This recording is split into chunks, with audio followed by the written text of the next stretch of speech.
Votre premier pari remboursé cash. 10 euros offerts. Avec le lien en description et le code promo JDR10.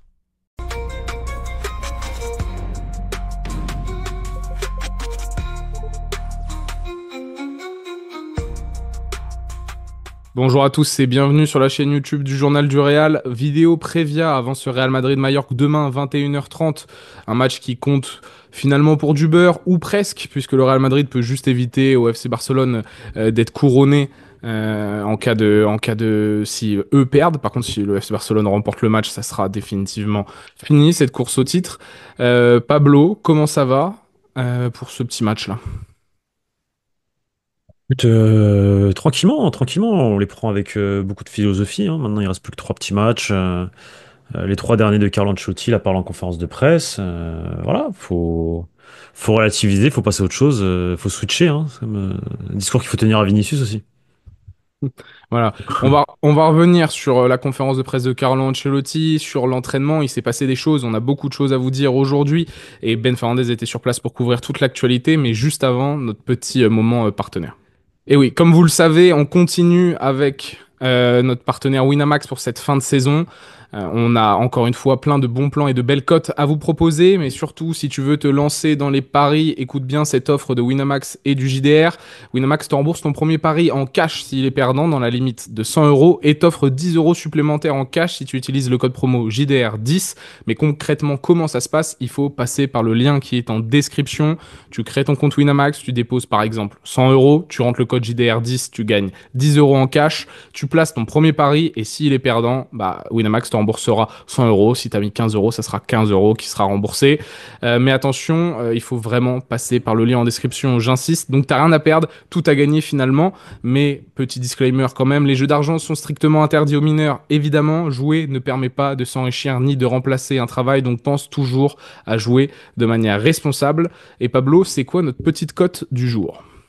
Écoute, la cote du jour, les deux équipes marquent. Parce qu'effectivement, quand tu regardes l'effectif du Real Madrid avec toutes les absences en défense, encore une fois, Lucas Vasquez aussi absent, l'ultime soldat de Tchouaméni qui s'est pris un jeu ne sera aussi pas là. On devrait partir sur une défense entre Raúl Asensio et Jacobo Ramon et ou Valverde qui va peut-être être réutilisé et encore à voir ce qui se passera, sur peut-être à droite plutôt. À gauche, Fran Garcia. Donc, ouais, moi, si je suis Mallorca, je me dis que c'est l'opportunité ou jamais de faire un gros coup au Bernabéu peut-être pas dans mon histoire récente, on va dire.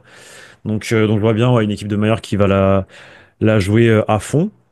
Mais de l'autre côté, tu as aussi le Real Madrid qui a les armes pour marquer. Tu as un Mbappé qui doit marquer pour finir meilleur buteur. C'est finalement la dernière chose que le Real Madrid joue cette saison en Liga. C'est un peu triste, hein, mais bon, c'est comme ça. Donc Mbappé, potentiel buteur, et pourquoi pas aussi un Hendrick, hein, qui va très certainement jouer vu que Vinicius est absent, vu que Rodrigo fait sa crise d'adolescence et vu que il a une carte à jouer parce que tu as un nouveau coach qui va arriver et que faut montrer quoi. Faut montrer. On est bien d'accord, cote à 1,82 les deux équipes marquent. Je vous donne deux autres petites cotes avant de finir ce point partenariat. 3,40 pour Mallorca qui marque le premier but, ça c'est un peu mon pari. Je vois bien le Real défensivement encore une fois prendre l'eau et subir à domicile et peut-être avoir cette fois-ci une réaction, tu vois, je sais pas, un coup de pied arrêté, un truc, là tu prends ton but. Je dis pas que le Real Madrid va perdre, mais c'est sûr qu'ils vont prendre un but, je suis d'accord avec toi et je serais pas étonné qu'ils prennent le premier. La cote elle est à 3,40 quand même, je trouve que c'est intéressant. Et une cote beaucoup plus safe, mais 2,5, plus de 2,5 buts, donc 3 buts dans la rencontre. La cote, elle est à 1,50 si vous voulez la combiner avec quelque chose ou autre. Je pense grossièrement que c'est de l'argent en poche. Donc franchement, voilà, là-dessus, on est plutôt d'accord. C'est l'occasion aussi pour moi de vous remercier. Passez par le lien en description pour soutenir la chaîne et le projet. Et merci à Winamax de nous accompagner. On Et passe. n'oubliez pas le JDR10 pour obtenir 10 euros en plus. Ouah, bingo. Tu sais quoi? Non, c'est bien, c'est bien, c'est bien, c'est pas grave, c'est pas grave. On va trouver, hop, on l'a calé sur le bon temps additionnel. Hop, bingo. C'est bon, ça passe. C'est ça. Ça Je te passe. propose, je te propose maintenant qu'on passe quand même. Il y avait Ben qui était sur place à Valdebebas à l'entraînement, dernier entraînement donc avant la réception de Mallorca au Bernabéu demain. Carvaral, Militao, Mendy, Rudiger, Camavinga, Alaba, Vinicius, Lucas Vasquez sont les absents du jour. Une liste exceptionnelle de joueurs absents et en plus de ça, Rodrigo. a quitté l'entraînement, donc avec le médecin du club. Est-ce que tu as un peu plus d'infos sur la situation de Rodrigo? Carlo Ancelotti en a parlé rapidement en conférence de presse, mais je voulais d'abord avoir ton avis par rapport à la situation bizarre. Il joue pas lors du Classico. On parle de il se sentait pas. Ensuite, il y a des gens qui disent que il n'a pas voulu jouer le Classico. Dis-nous ton ressenti, Pablo. Ce que je sais, c'est que Carlo Ancelotti botte en touche concernant Rodrigo, qu'on arrive dans une situation où effectivement le joueur n'a pas spécialement envie de jouer plus avec le Real Madrid cette saison. On l'avait informé il y a de ça quelques semaines, je crois, c'était il y a une semaine et demie avec Tanguy sur un papier, on en a fait une vidéo aussi. Le joueur songe à potentiellement partir cet été, donc à voir ce qui se passera dans les prochaines semaines. Mais effectivement, là, pour Rodrigo, on est à une sorte de ras-le-bol du côté joueur, chose qu'on je peux comprendre. Personnellement, encore une fois, je me mets à la place du joueur. Ça fait quoi? Ça fait 4 ans, 5 ans que tu joues pas à ton poste, que tu es la dernière roue du carrosse en attaque, que malgré tout tu as marqué des buts importants, mais que voilà, tu t'es pas jugé à ta juste valeur, et que toute la lumière va sur Vinicius et Mbappé. Après, est-ce que c'est un comportement égocentrique, euh, gamin? Je pense aussi, mais c'est comme ça que fonctionnent les footballeurs. Et c'est comme ça que fonctionnent beaucoup de personnes dans la vie d'ailleurs, hein. Tout le monde n'est pas aussi mature que nous, Victor et moi. Voilà. On a beau avoir quasiment le même âge que Rodrigo, enfin tu as le même âge que Rodrigo, t'es bien plus mature que lui, j'en suis sûr. Bon, on peut en discuter. Ça dépend. Je sais pas si avec le même contexte de carrière que Rodrigo, j'aurais été aussi Je pense mature que que lui, je pense sincèrement. qu'effectivement tu serais ferais ta petite star, ouais. Ah, j'ai trop d'orgueil. Trop d'orgueil pour ça. Trop d'orgueil pour ça, mais je vais quand même rappeler la déclaration de Carlo Ancelotti sur le sujet. Il a eu de la fièvre, il n'a pas pu s'entraîner correctement. Aujourd'hui, il a ressenti des gènes au niveau de la jambe. Il n'est pas à son meilleur niveau depuis son retour de fièvre. Il a aussi dû entendre beaucoup de choses. Cette phrase, elle est importante. Ici, on l'aime beaucoup. C'est dire qu'en fait, c'est pas simplement un problème physique. Il y a d'autres choses qui rentrent en compte, comme tu l'as précisé. Du côté de Carlo Ancelotti, on va sûrement faire une vidéo un peu dédiée à tout ce qui se passe là avec toutes On va les essayer de faire ça. informations. On va essayer de faire ça rapidement là, en fonction des gens qui sont disponibles dans la journée. Voilà, parce que je pense qu'il y a beaucoup, beaucoup de matière à dire. On va rester concentré sur la Prévia et sur cette aussi conférence de presse assez spéciale de Carlo Ancelotti, puisque c'était sa première depuis son annonce de départ officiel du Real Madrid vers le Brésil. Il a eu encore une fois une déclaration sur Xabi Alonso. J'ai beaucoup d'affection pour lui. Je n'ai aucun conseil à lui donner. Il a toutes les armes pour devenir un grand entraîneur. C'est vraiment un secret de Polichinelle que le coach espagnol deviendra le entraîneur du Real Madrid. Il a déclaré voilà plein de nostalgie, c'était merveilleux mon aventure au Real Madrid, mais comme dans tout, les choses ont une fin. J'ai envie de bien finir. Le Real Madrid sera toujours dans mon cœur. Ce fut 6 ans entre les deux mandats, enfin combinés, si on combine les deux mandats, ce fut 6 ans magnifiques, des souvenirs que je n'oublierai jamais. Il s'est même permis un peu de blaguer sur son départ. On doit voir les faits. Je suis entraîneur du Real Madrid jusqu'au 25 mai, donc je me suis rendu compte hier que je ne serai plus entraîneur du Real Madrid après la déclaration du Brésil.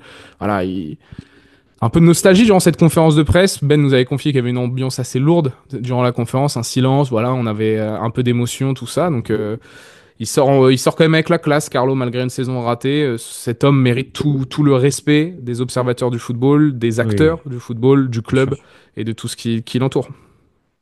À partir du moment où tu as gagné 11 titres en 3 ans sur ta deuxième étape, t'as fait mieux que Zidane d'ailleurs au passage sur une deuxième étape. À partir du moment où tu partiras avec 3 Ligues des Champions dans ta poche dans ce club-là, ouais, il mérite tout le respect. Alors, c'est plus un secret de Polichinelle. Il y a le communiqué officiel du Brésil qui est sorti hier, donc c'est officiel. Carlo Ancelotti sera l'entraîneur du Brésil la saison prochaine. Enfin, la saison prochaine. Qu'est-ce que je raconte? À partir du 26 mai, donc déjà pour le mois de juin, pour les matchs de qualif pour la Coupe du Monde. Lui, voilà, encore une fois, il se met pas dans la position du club. Enfin, on lui a demandé pourquoi le club n'a pas encore communiqué. Il a dit, bah, c'est la décision du club, ils font ce qu'ils veulent. Mais voilà, si le a décidé de communiquer, c'est parce que c'est une réalité. Il l'a dit, je suis le sélectionneur du Brésil au présent. Donc voilà, il est dans une position, c'est même pas délicate. Moi, en vrai, pour moi, c'est la meilleure stratégie à adopter parce que il te reste 3 matchs qui ne servent à rien. Faut enlever toute cette pression médiatique, balayer tout ça le plus rapidement possible, dire ce que tu vas faire de ton avenir à court terme. Comme ça, au moins, tu as une première conférence de presse où ça.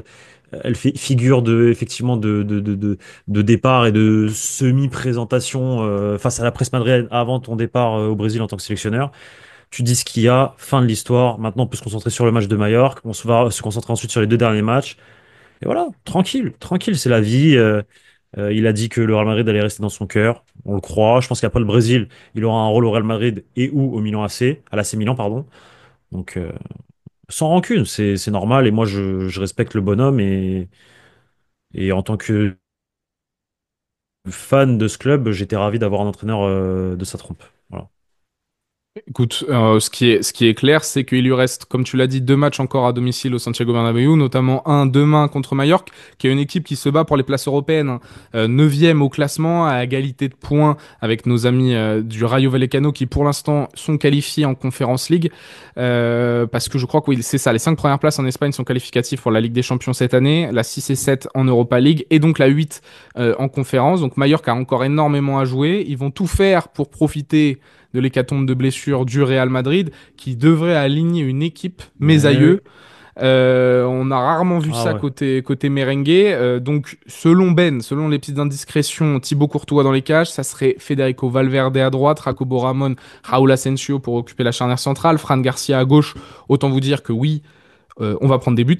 Luka Modric, Jude Bellingham, Dani Ceballos, Arda Güler pour faire ce milieu un peu métamorphe à 4, à 3, peu importe. Et Kylian Mbappé, Hendrick devant. Donc une nouvelle association entre deux joueurs aussi. La compatibilité, waouh, on va voir. En tout cas, sur un début de match, en fin de rencontre, on a vu que ça pouvait faire des éclairs parce que les deux sont des piles. Enfin, surtout Hendrick est une pile d'énergie qui va faire du bien. Mais on va observer ça. Je sais pas ce que t'en penses, mais je pense que ouais, le match, ça va pas être une partie de plaisir demain. Malgré tout, j'aimerais qu'il y ait du Non, spectacle, mais non, ça va pas être une partie de plaisir, surtout que comme tu l'as dit, ils sont 9e, ils ont 47 points, égalité de points avec le Rayo Vallecano, donc ils sont à... parce que c'est la 8e place est qualificative pour la Conference League déjà, et qui sont tout simplement à 2 points de l'Europa League. Le Celta Vigo a 49 points, donc ils vont jouer le coup à fond. Ils vont venir au Bernabéu pour, limite même pour les 3 points.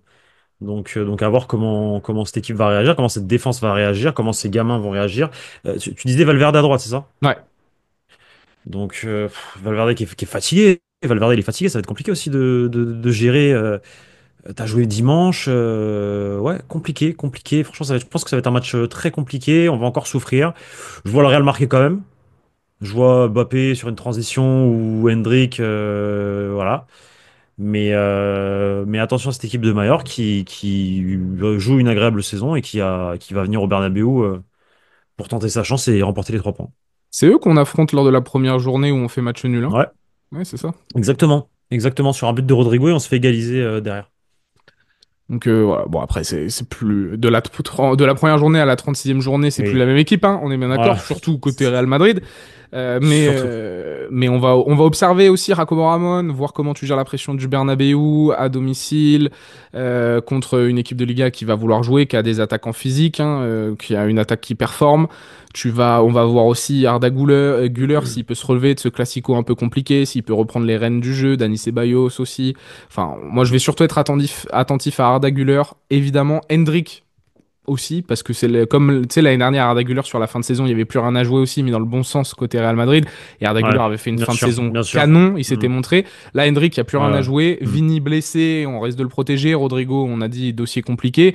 Voilà, Hendrick, profite de ces 3 derniers matchs Ouais, là de Liga et clairement. envoie la patate, montre ce que tu sais faire et prouve à tous les observateurs du foot, que tu as le potentiel qu'on te destine et que tu peux faire kiffer un peu les fans du Real Madrid toute cette fin de saison. Tu vois, que ça soit un peu l'attraction Hendrick, Bien Güler sûr, et pourquoi pas bien sûr. aussi Raúl Asensio, Jacobo Totalement. Ramon, tout ça, tout ça. Totalement, exactement. C'est une opportunité pour eux de se montrer. C'est comme je l'ai dit au début de vidéo là, sur le pari Winamax, il y a un nouveau coach qui va arriver, donc les cartes vont être redistribuées et lui doit faire preuve d'envie, d'être volontaire, de montrer une belle image. Et encore plus quand tu sais que bah, tu as un joueur du secteur offensif qui risque de partir, qui est Rodrigo. Donc il a tout à gagner. Euh, et qu'il n'a pas énormément joué et que voilà, c'est une bonne opportunité maintenant, là, les 3 derniers matchs pour se montrer, tout simplement. Et pourquoi pas marquer des buts même? Faut marquer des buts. C'est ça, c'est C'est son ça. rôle, faut marquer des buts. Éclabousse de ton Complètement. talent. Et la dernière chose, Kylian Mbappé va me chercher ce Pichichi, conserve la tête de la Ouais, course. Très important aussi ce serait pour bien. sa saison à lui. Ça serait bien. Va chercher les 40 buts, toutes compétitions confondues sur les 3 derniers matchs. Voilà, on est d'accord sur ça. On va observer tout ça. Merci beaucoup Pablo de m'avoir accompagné. Allez voir le site, les différents réseaux sociaux si vous voulez avoir toutes les informations concernant cette rencontre et surtout sur cette journée là. Ouah là là, le nombre d'informations qu'on a eu. N'hésitez pas là parce on vous a fait une grosse couverture, donc profitez-en. Mettez-nous en commentaire votre pronostic de la rencontre et est-ce que vous êtes confiant vis-à-vis de tous ces changements dans l'effectif à cause des blessures et tout. On espère qu'on se retrouvera sans peut-être aujourd'hui, pas sûr à 2000%, mais pour une autre vidéo. Il me reste juste à... Voilà, encore une fois, merci Pablo, merci à vous tous, merci à Winamax, puis on se retrouve très vite pour de nouvelles vidéos sur la chaîne YouTube Journal du Real. Ciao les gars. Ciao les gars. Votre premier pari remboursé cash. 10 € offerts. Avec le lien en description et le code promo JDR10.